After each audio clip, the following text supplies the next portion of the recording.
I'd like to start, if I may, with the story of the Paisley Snail. On the evening of the 26th of August, 1928, May Donoghue took a train from Glasgow to the town of Paisley, 7 miles east of the city, and there at the Wellmeadow Cafe, she had a Scots ice cream float, a mix of ice cream and ginger beer bought for her by a friend. The ginger beer came in a brown opaque bottle labelled D. Stevenson, Glen Lane, Paisley. She drank some of the ice cream float, but as the remaining ginger beer was poured into her tumbler, a decomposed snail floated to the surface of her glass. 3 days later, she was admitted to the Glasgow Royal Infirmary and diagnosed with severe gastroenteritis and shock. The case of Donoghue versus Stevenson that followed set a very important legal precedent. Stevenson, the manufacturer of the ginger beer, was held to have a clear duty of care towards May Donoghue, even though there was no contract between them, and indeed she hadn't even bought the drink. One of the judges, Lord Atkin, described it like this: "You must take care to avoid acts or omissions which you can reasonably foresee would be likely to injure your neighbour." Indeed, one wonders that without a duty of care, how many people would have had to suffer from gastroenteritis before Stevenson eventually went out of business. Now, please hang on to that Paisley Snail story because it's an important principle.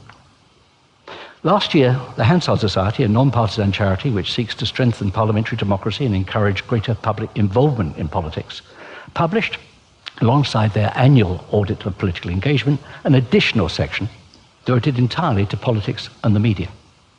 Here are a couple of rather depressing observations from that survey.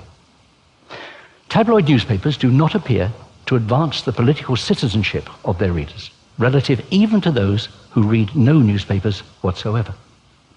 Tabloid-only readers are twice as likely to agree with a negative view of politics than readers of no newspapers.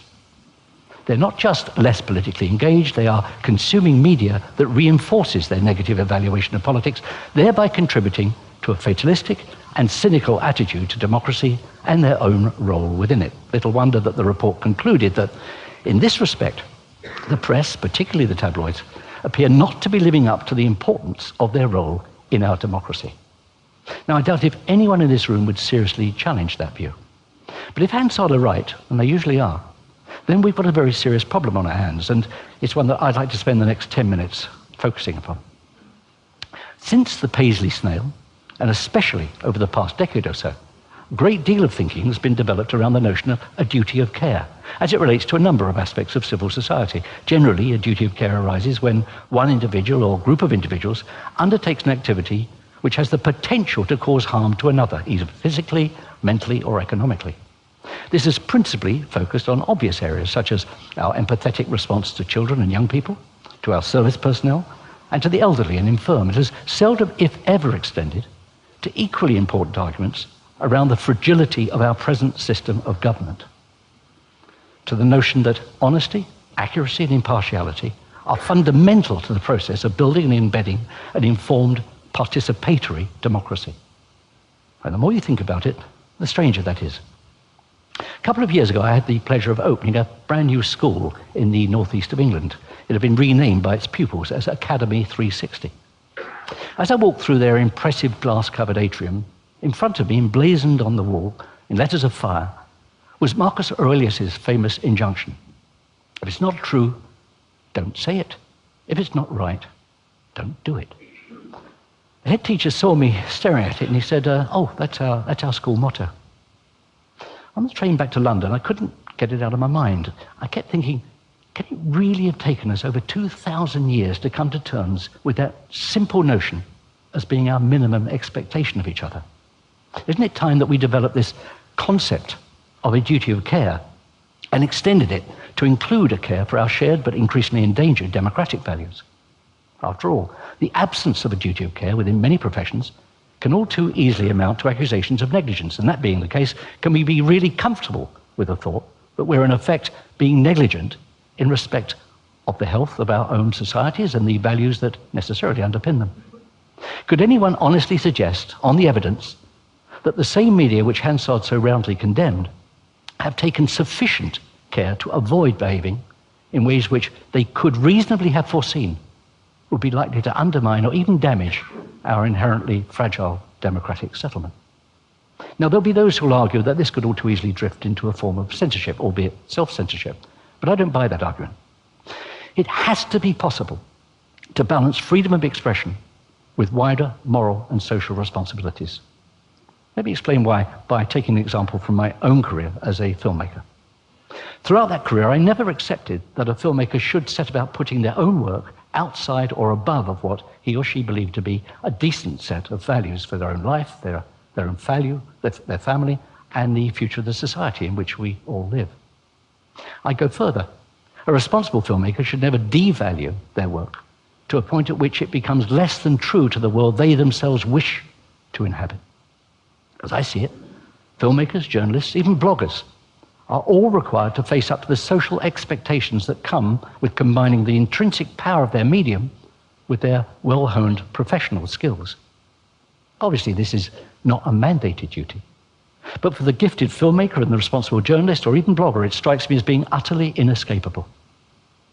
We should always remember that our notion of individual freedom and its partner, creative freedom, is comparatively new in the history of Western ideas. And for that reason, is often undervalued and can be very quickly undermined. It's a prize easily lost. And once lost, once surrendered, it could prove very, very hard to reclaim.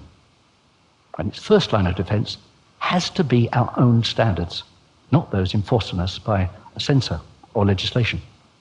Our own standards and our own integrity. Our integrity as we deal with those with whom we work, and our own standards as we operate within society. And these standards of ours need to be all of a piece with a sustainable social agenda. They're part of a collective responsibility, the responsibility of the artist or the journalist to deal with the world as it really is.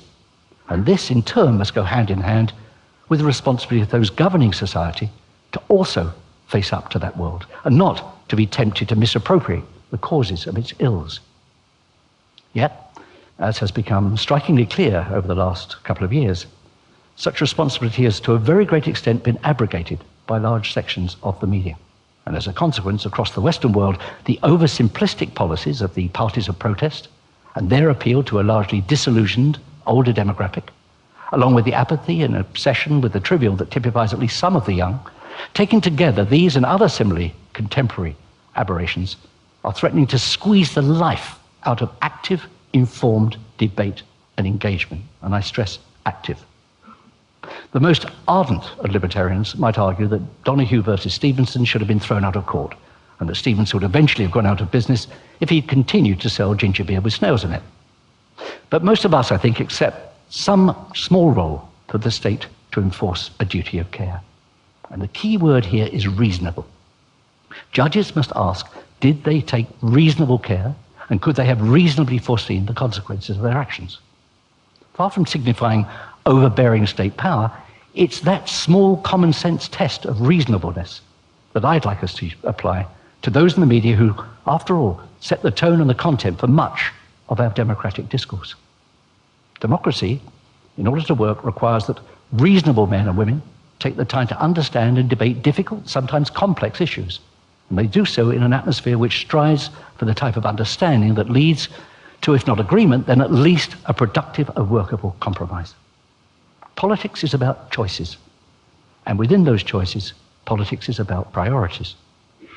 It's about reconciling conflicting preferences wherever and whenever, possibly based on fact. But if the facts themselves are distorted, the resolutions are likely only to create further conflict, with all the stresses and strains on society that inevitably follow. The media have to decide, do they see their role as being to inflame or to inform?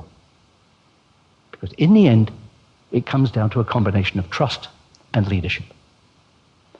50 years ago this week, President John F. Kennedy made two epoch-making speeches, the first on disarmament and the second on civil rights.